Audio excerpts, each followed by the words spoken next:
구원의 노래로 주님을 찬양합니다. 아멘. 네, 우리 같이 한번 말씀을 들어보도록 하겠습니다. 오늘 우리가 함께 들을 말씀은 시편 32편 말씀이고, 오늘 제목은 관계를 회복하는 법이라고 제목을 지어봤어요. 여러분 성경을 지금 본 친구들은 알겠지만 그 시편 32편 1절 가장 앞에 뭐라고 써 있는지 혹시 확인을 해볼 수 있을까요? 가장 앞에 뭐라고 써 있어요? 여러분 성경에 써 있는 친구가 있나? 죄 말고 다른 글자가 혹시 있어요? 다윗의 마스길이라고 나옵니다. 이게 무슨 말이냐면요, 여기서 다윗이라는 건 사람 이름이에요. 우리가 알고 있는 그 다윗이 맞습니다. 저자입니다. 32편을 쓴 사람이 다윗이란 말이에요. 그럼 그 뒤에 있는 마스길이란 말은 무슨 말이냐면은 이 나라 말로 지혜 혹은 교훈이라는 내용이에요. 그래서 이건 무슨 말이냐면은 다윗이 내가 인생에서 발견한 어떤 한 진리가 있는데 그거를 사람들에게 알려주고 싶어서 기록을 한 게 이 시편 32편이라는 거예요. 이해되죠? 다윗이 알려주고 싶은 자신이 인생에서 발견한 그 진리가 뭘까요? 그 주제가 뭘까요? 다윗은 왕이기도 했고, 그리고 전쟁을 나가면 항상 전쟁에서 승리했던 사람입니다. 그래서 혹시 그런 주제가 담겨 있는 것은 아닐까? 다윗이 도대체 뭘 발견했길래 바로 사람들에게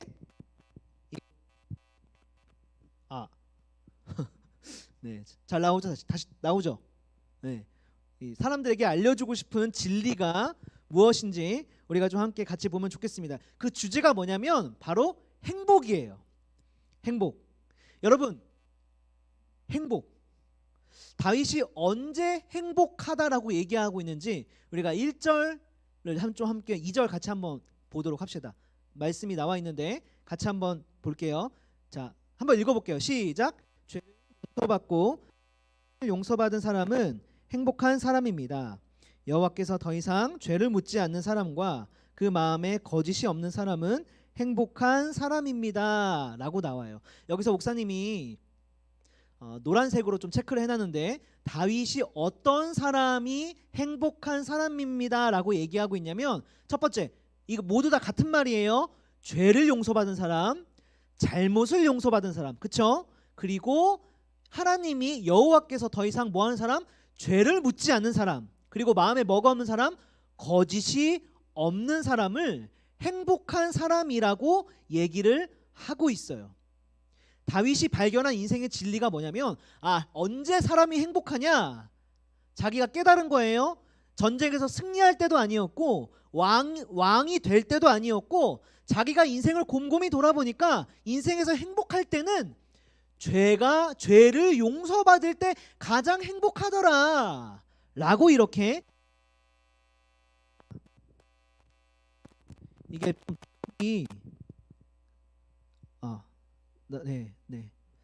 네.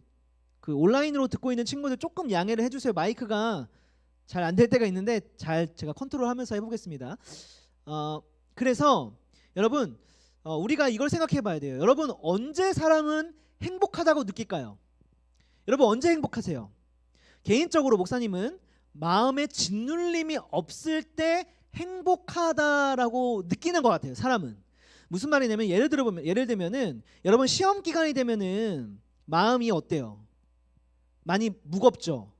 분명히 내가 마음으로 뭘 들고 있지도 않은데 뭐라고 느끼냐면은 내 마음이 무겁다라고 느껴요. 시험이란 어떤 그 상황이 나를 짓누르는 거예요. 그거를 내 마음이 느끼는 거예요. 그래서 시험 전날 특히 가장 마음이 무겁고, 시험 치기 직전에 가장 긴장되고 떨리고, 그때 스트레스를 많이 받고, 그때 행복하지 못하다고 아마 느끼고 있을 거예요. 그런데 웃긴 건, 시험을 이제 다 치고 끝났다라고 가정을 해봅시다. 근데 시험 결과가 생각보다 좋지 않다라고도 그렇게 가정을 해봅시다. 근데 그때 여러분 감정이 어때요? 여전히 막 스트레스 받고 막 무겁고 막 짓눌리고 그러던가요?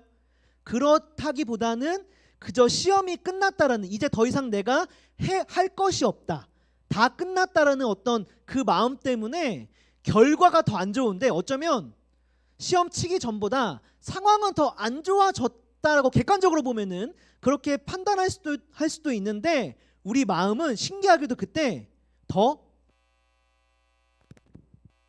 홀가분하고 마음의 안정을 느낀다라는 거예요. 이해돼요? 무슨 말인지? 그래서 우리 마음은요,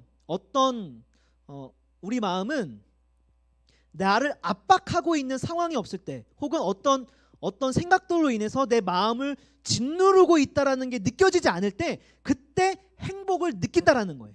근데 목사님 생각에는 여러 가지 것들이 우리 마음을 짓눌러요. 그게 시험이 될 수도 있고 어떤 관계의 문제일 수도 있고 한데, 목사님이 생각할 때, 그리고 다윗이 생각할 때 우리의 마음을 가장 압박하고 있는 게 있는데, 그게 뭐냐면 바로 뭐예요? 죄라는 거예요. 죄. 분명히 우리는 죄를 지을 때 우리 몸 바깥에다가 짓습니다. 그렇죠? 우리가 어떤 사람에게 피해를 입힐 때, 상처를 줄 때 내 몸 바깥에다가 죄를 짓는다라는 말이에요. 그런데 신기하게도 내가 분명히 내 몸 바깥으로 죄를 짓는데 그 죄가 내 마음 속에 어떻게 되냐면요, 쌓여요. 그리고 내 마음을 짓누르게 됩니다. 그것이. 다윗이 그것을 뭐라고 고백을 하고 있냐면 3절 4절을 통해서 고백을 하고 있어요. 우리 같이 한번 3절 4절을 한번 보도록 합시다. 같이 한번 읽어볼게요. 시작. 내가 죄를 고백하지 않고 입을 다물고 있을 때 뼛속 깊이 사무치는 아픔을 느끼고 온종일 괴로워 신음하였습니다. 낮이고 밤이고 주께서 손으로 나를 짓누르시니 무더운 여름날 과일에 진액이 빠지듯 탈진하게 되었습니다. 라고 얘기를 합니다. 다윗의 고백이 뭐냐면은 내가 죄를 지었고 나도 그걸 알고 있고, 지금 이 시편 32편은 배경이 어떤 배경이냐면은 다윗이 무슨 죄를 지었을 때냐면은, 혹시 알아요? 여러분, 다윗이 자기 부하를 죽인 거 혹시 알고 있어요? 직접 죽이진 않았지만 자기가 아끼는 자신의 오른팔 최측근에게 명령을 해서 죽이라고 명령을 했고, 그 이유가 뭐였냐면은 그 부하의 아내를 뺏기 위해서 그랬어요. 그 죄를 지은 다음에 고백한 기록이 32편이에요. 그래서 다윗이 알고 있는 겁니다. 지금 내가 죄를 지었다라는 거를. 근데 그거를 처음에는 숨기려고 했던 거예요. 아무에게도 들키지 않으려고 했고, 설사 하나님께도 내가 죄를 지었다라는 거를 인정하지 않으려고 했다라는 거예요. 지금 이 고백이 내가 죄를 고백하지 않고 입을 다물고 있을 때라는 그 말이 철저하게 감추려고 했다라는 거죠. 근데 그때 뭘 느꼈냐? 뼛속 깊이 사무치는 아픔을 느끼고 온종일 괴로워 신음했다라고 얘기하고 있는 거예요. 분명히 죄를 지음으로 인해서 그냥 그 상황이 끝난 것처럼 느껴지지만, 사실 끝난 게 맞습니다. 느껴지지만 여전히 그 죄를 지은 사람은 양심의 가책 가운데 살아가고 있다라는 거죠. 우리가 지난번 창세기 말씀을 요셉의 이야기를 볼 때도 이 부분을 잠깐 스쳐 지나가도 본 적이 있어요. 어떤 부분이었냐면 형들이 요셉을 팔아버리고, 그쵸? 팔아버리는 죄를 지었는데, 그래서 그 이야기에 목사님이 얘기했던 게 승자가 없는 이야기, 모두가 패자인 이야기라고 얘기했어요. 설사 동생을 팔아버린 형들일지라도, 왜냐하면 나중에 동생을 만나게 되고, 동생을 만난 이후에 요셉이 총리가 되고 아버지가 죽은 다음에 약 40년이 지난 이후에도 여전히 형들 마음속에 우리가 과거에 우리의 가족이던 동생을 팔아버렸어라는 죄책감이 40년 동안 짓누르고 있었다는 모습을 우리가 함께 보면서, 죄가 한순간에 끝나는 것이 아니라 그 죄가 여전히 내 마음속에 남아서 나를 짓누르고 있다는 것을 우리가 함께 봤다라는 거예요. 여러분, 이 죄가 왜 우리의 마음을 짓누르게 되냐면은 그것으로 인해서 PPT 보듯이 관계가 단절되기 때문에 그래요. 관계가 가장 표면적으로는 내가 죄를 지음으로 인해서 나로 인해 피해를 입은 사람과 관계가 단절되죠. 여기서 다윗은 그거를 강제적으로 잘라버리려고 했어요. 어떻게 했냐면은 내가 지금 부하의 아내를 뺐음으로 인해서 부하의 그 아내와도 관계가 끊어지고, 뿐만 아니라 부하랑도 관계가 끊어졌죠. 그쵸? 근데 아직 자기 부하는 그 사실을 몰라요. 내 왕이 내 주군이 내 아내를 뺏어갔다는 거를 부하는 모르는 상태인 거예요. 그래서 만약에 알게 되면은 부하가 다윗 왕에게 많은 실망을 하고 관계가 단절되겠죠. 그거를 두려워한 나머지 다윗이 어떻게 했냐면은 자기가 먼저 잘라버리는 겁니다. 어떻게 잘라요?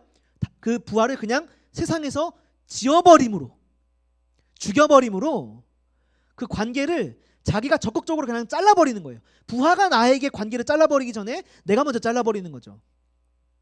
그리고 그 여인은 독식을 하고 자기가 빼앗고, 이런 첫 번째로 죄는 관계를 단절시킨다는 것이 내 죄로 인해 피해를 입은 사람과의 관계가 끊어지는 거예요. 근데 여기서 끝이 아니라 세상 사람들은 여기서 끝난다고 생각하겠지만 그게 아니라 이 죄는요, 그 사람뿐만 아니라 나와 하나님과의 관계까지도, 교제까지도 끊어버리는 힘을 갖고 있어요.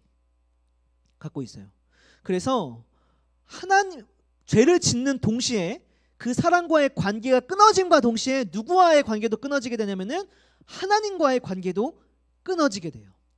우리는 원래 제일 먼저 처음에 만들어졌을 때 하나님과 교제하도록 만들어졌어요. 그런데 그것이 끊어지게 되니까 우리가 육체적으로는 잘 느끼지 못할지라도 우리의 영혼이 그거를 느끼게 되는 겁니다. 하나님과의 관계가 단절되었다라는 그 느낌이, 그거를 우리의 영혼이 느끼게 되고, 우리가 그거를 어떤 수학적으로 과학적으로 측정할 수는 없지만 내가 그거를 무의식 가운데 느끼는 거예요. 그래서 죄가 내 마음을 짓누르게 된다라는 거예요. 그거를 느낀다라는 거죠. 다윗이 느끼고 아마 여러분들도 살아오면서 그런 것들을 아마 알고는 있을 거예요. 죄를 지었을 때 그걸 내가 어떻게 말로 설명할 수는 없겠지만 내 마음을 뭔가 짓누르고 있는 듯한 느낌, 그게 바로 하나님과 내가 관계가 끊어졌구나. 그리고 내 죄로 인해서 내 죄 때문에 피해를 입은 사람과 내가 관계가 끊어졌구나는 거를 그거를 느끼고 있다라는 겁니다.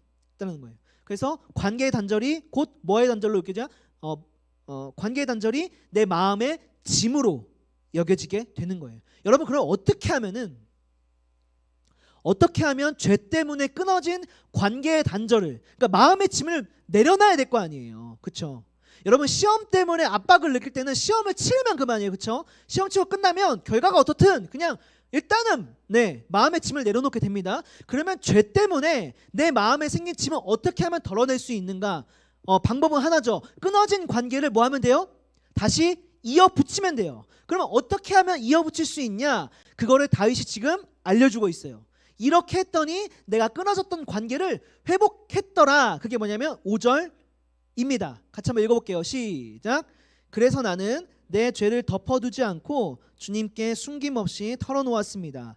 지은 죄를 숨기지 않았습니다. 내 죄를 주께 고백할 것이다. 내 잘못을 여호와께 아뢰리라 하고 다짐했습니다. 그러자 주님은 내 죄와 내 잘못을 용서해 주셨습니다. 라는 거예요. 다윗이 발견한 인생의 진리가 뭐였냐면 관계 단절시킨 그 죄를 해결하는 방법이 주님께 숨김없이 죄를 털어놓는 거였어요. 숨기지 않는 거였어요. 죄를 주께 고백하는 거였고 알려드리는 거였어요. 원래 처음에 3절에 다윗이 이렇게 고백했죠. 내가 입 바깥으로 내가 꺼내지 않고 고백하지 않고 있었다. 원래는 숨기려고 했는데 그거를 고백하는 게 바로 그 죄를 해결하는 방법이었다라는 걸 느낀 거예요. 원래 다윗의 원래 해결책은 그 죄를 철저하게 숨기는 거였어요. 아무에게도 들키지 않는 거였어요. 그래서 부하에게조차 들키지 않기 위해 부하를 죽이는 결정을 내렸습니다. 근데 그렇게 하면 할수록 죄가 내 몸에서 사라지는 게 아니라 더 나를 짓눌렀다. 그래서 이걸 해결한 방법이 뭐였냐면은 숨기는 게 아니라 오히려 들춰내는 거였다. 숨기지 않는 거였다. 하나님께 그거를 고백하는 것이었다. 라고 이렇게 얘기를 하고 있는 거예요. 그래서 여러분들 이거를 기억해야 돼요. 우리는 죄를 지으면요, 숨기려고 해요. 감추려고 해요. 여러분, 부모님한테 죄를 지은 적 있죠. 때로는 부모님이 싫어할 만한 행동을 한 적도 있을 거예요. 그때 부모님께 들키지 않기 위해서 우리가 어떻게 합니까? 어떻게 해요? 거짓말하죠. 신기하게도 4살 5살만 돼도 누구도 거짓말을 알려주지 않았는데 알아서 거짓말을 해요. 부모님께 이거를 들키면 내가 혼나, 이거 하면 부모님이 싫어해 라는 걸 본능적으로 느끼고, 아 내가 지금 어떤 행동을 함으로 인해서 부모님과 내 관계가 끊어졌다는 거를 본능적으로 알고 부모님이 그거를 찾으려고 할 때 거짓말을 한다는 거예요. 그 조그마한 아이조차도 그게 우리의 본능이에요. 죄를 숨기고 싶어하고 들키고 싶지 않아하고, 그래서 어떻게든 감추려고 하는 거. 근데 그게 해결 방법이 아니다라는 거예요. 다윗이 알려주고 싶은 게. 그럴수록 인간은 불행하다 느낀다라는 거예요. 다윗이 알려주고 싶은 건, 그러니 숨기지 말아봐라. 한번 용기를 가지고 드러내봐라. 고백해봐라. 하나님께 그거를 아뢰라 라고 지금 얘기를 하고 있는 겁니다. 여러분들도 요거를 잘 기억을 하면 좋겠어요. 여러분, 우리가 요거를 보면 좋겠습니다. 한 고백을 더 볼 건데 6절을 보면요, 이렇게 고백합니다. 같이 한번 읽어볼게요. 시작. 그러므로 경건한 사람들은 주가 찾으실 때 그분께 기도드려야 할 것입니다. 그러면 고난이 홍수처럼 밀려올지라도 그들을 덮치지 못할 것입니다 라고 얘기를 합니다. 여러분, 경건이란 말은요, 여기서 거룩이란 말과 같아요. 경건, 이건 거룩인데, 여러분, 거룩한 사람이 어떤 사람인 것 같아요? 경건한 사람이 어떤 사람인 것 같아요?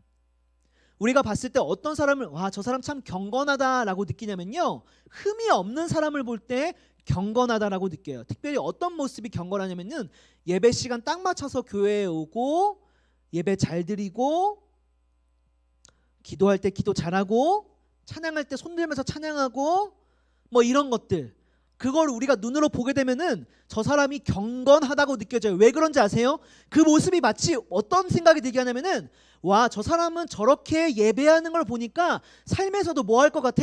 죄를 별로 짓지 않을 것 같이 느껴지기 때문에, 저 사람은 왠지 저렇게 하는 거 보니까 되게 착할 것 같은 거예요. 그러니까 경건한 사람이다라고 느껴지는 거예요, 우리가 그걸 볼 때. 근데 다윗이 뭐라고 얘기하냐면은, 우리 기억합니까? 우리 다시 6절 말씀 볼게요. 경건한 사람은 어떤 사람이 경건한 사람이냐? 뭐 하는 사람이냐? 주가 찾을 때. 무슨 말이냐? 하나님이 우리에게 너 죄를 지었지 라고 우리에게 양심의 가책을 짓누를 때 뭐 하는 사람? 죄를 뭐 하는 사람? 고백하는 사람, 기도하는 사람, 죄를 고백하는 사람. 죄를 안 짓는 사람이 아니라 예배할 때 막 그렇게 퍼포먼스를 보이는 사람. 그러니까 그게 잘못됐다는 게 아니에요. 어떤 영의 충만한 가운데 그렇게 하는 건데, 그게 보여지는 사람이 아니라 죄를 고백하는 사람, 죄를 인정하는 사람, 숨기지 않는 사람, 하나님 앞에 내 죄를 가지고 나가는 사람이 경건한 사람이다 라고 지금 얘기를 하고 있는 겁니다.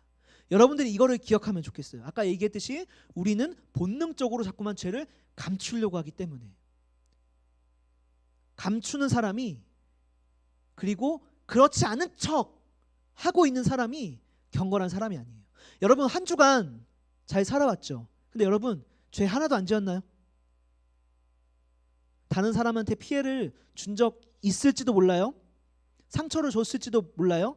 어쩌면 그것이 아닐지라도 내 마음속으로 죄를 지었을지도 모릅니다. 근데 여러분, 여기서 이렇게 앉아있는 모습만 봤을 때 여러분, 죄가 있는지 없는지 목사님 눈에 보일까요? 안 보일까요? 안 보여요. 안 보여요. 민교를 내가 보고 있지만 민교가 한 주간 어떤 죄를 지었는지 나는 몰라. 근데 지금 내 눈에 보이는 건 예배 드리러 나온 민교의 모습만 보일 뿐이에요. 어떻게 생각이 드냐? 그냥 자연스럽게, 아, 민교가 경건하구나 라고 느껴진단 말이에요. 이것만 봤을 때. 그러니까 지금 우리가 예배 드리고 있는 이 모습만 봤을 때는 다 경건한 사람인 것 같다는 거예요. 왜? 우리는 경건한 척하고 있으니까. 예배 드리러 나왔다는 그 이유 하나만으로 경건한 척하고 있으니까 경건한 사람이라고 보는 사람도 그렇지만 나 자신도 그런 착각에 빠진다라는 거예요. 근데 다윗이 말하기를 그게 아니라 죄를 고백하는 사람이라는 거예요. 여러분, 오늘 예배에 나왔을 때, 예배 드리러 혹은 나올 때 여러분, 우리에게 죄 고백이 있었는지 돌아볼 필요가 있어요.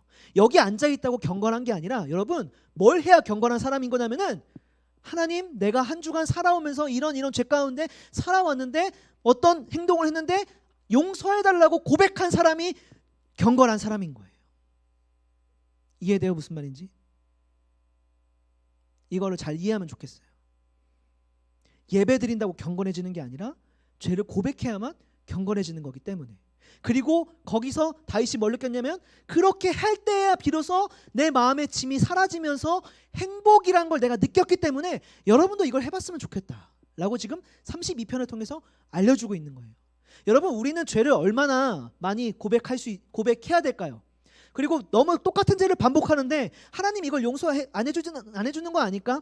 그리고 하나님은 죄를 안 지는 사람을 사랑하는 거 아닐까? 그렇게 생각하면 착각하면 안 됩니다. 여러분, 예수님이 뭐라고 말씀하셨냐면은 두 사람을 제자들에게 보여주면서 둘 중에 이 사람이 더 경건하다고 알려주는 예화가 있는데 그게 뭐였냐면은 예배드리러 온 두 사람을 예수님과 12명의 제자들이 봅니다. 그 한 사람은 바리새인이었어요. 세리였습니다. 그 사람이 예수님 앞에 나와서 예배하러 나와서 뭐라고 했냐면은 하나님, 제가 이번 주에 너무나도 열심히 살았습니다. 제가 이번 주에 금식도 했고요. 저는요 11조도 하고 있고요. 저는 하나님께 예배하러 이렇게 나왔고요. 저는 절기마다 하나님께 빠지지 않고 예배를 드리고 있어요. 보세요, 저 경건한 사람이죠? 라고 고백하는 사람이 있었고요. 한 사람은요, 하나님 예배하러 나와서 뭐라고 얘기하고 있었냐면은 주님, 저는 고개를 들지 못하고 고개를 숙인 채 주님, 저는 죄인입니다. 그래서 차마 고개도 들지 못하겠습니다 라고 하고 있는 사람이 있었어요. 한 사람은 자기 스스로 내가 이번 주에 이런 거를 해서 예배도 드렸고 11조도 했고 이것도 했고 금식도 해서 나 참 잘했죠 라고 얘기하는 사람이 있었고, 한 사람은 울면서 고개도 들지 못한 채 그냥 죄인입니다 라고 얘기하는 사람이 있었는데, 여러분, 사람들이 봤을 땐 누가 더 경건한 사람입니까? 누가 더 경건한 사람이에요? 당연히 11조하고 예배드리고 절기 지키고 금식한 사람이 더 경건한 사람이죠. 근데 예수님이 봤을 때는 저 사람은 경건한 사람이 아니야. 누가 경건한 사람이냐면은 저 지금 고개 들지 못하고 있는 사람이 경건한 사람이야 라고 가르쳤다라는 거예요. 이걸 우리가 기억했으면 좋겠어요. 죄를 고백해야 됩니다. 그리스도인의 필수 의무예요. 우리가 근데 너무 똑같은 죄를 반복하니까 혹시 아마 여러분 만약 이걸 하게 되면은 매일매일 똑같은 죄를 고백할지도 몰라요. 주일날 나와서 매일매일 똑같은 얘기를 할지도 몰라요. 왜냐하면 똑같은 죄를 계속 반복하니까. 그러면 하나님이 싫어하지 않을까? 내 실패하는 모습에? 예수님이 제자들에게 뭐라고 가르치셨냐면은 베드로가 물어봅니다. 주님, 어떤 사람이 나한테 잘못을 했는데 몇 번까지 용서해 주면 되겠습니까? 라고 물어봐요. 7번이면 많이 용서해 준 거 아닌가요? 라고 얘기합니다. 그랬더니 예수님이 뭐라고 하냐면은 7번씩 70번이라도 용서해라 라고 얘기해요. 490번이죠. 그러면 490번까지 용서하란 말일까요? 아니에요. 7이란 당시에 완벽한 숫자를 의미했어요. 7이 10개 있으면 더 완벽한 거죠. 근데 그 7이 10개 있는 걸 7번 곱하면 뭐예요? 무슨 뜻일까요? 평생 용서해라 뜻이에요. 그 사람이 진심으로 뉘우치기만 하면 너한테 와서 똑같은 잘못일지라도 평생 용서하면서 살아가라 라고 가르치는 게 예수님의 가르침이에요. 예수님이 제자한테 그렇게 가르쳤는데 우리가 똑같은 죄를 반복해서 넘어질 때마다 하나님이 실망할까요? 아니요, 그렇지 않아요. 그거에 실망하는 게 아니에요. 하나님은 뭐에 실망하시냐면 때때로 우리가 그거를 하나님 앞으로 가지고 나오지 않을 때 실망하는 거예요. 내가 너를 용서할 마음이 있는데 왜 가지고 나오지 않냐? 라고 하는 거기에 실망하시는 거지, 가지고 나아가기만 하면 우리가 똑같은 죄를 평생 반복하고 죽기 직전에 그 죄를 반복할지라도 뉘우치기만 하면 하나님은 용서해 주실 겁니다. 이거를 우리 친구들이 기억을 하면 좋겠어요. 그리스도인의 필수 의무이기 때문에, 반드시 해야 되기 때문에 이거를 기억을 하면 좋겠습니다. 우리 기도하면서 마무리하도록 하겠습니다. 우리 같이 한번 기도합시다. 여러분, 이런 미안해요. 교회에 앉아 있는 게 경건한 게 아니다라고 얘기해서 미안합니다. 여러분, 근데 착각에 빠지면 안 좋. 우리가 바리새인이 되면 안 됩니다. 여기 앉아 있는 게 경건한 게 아니에요. 뭐가 경건한 거냐면은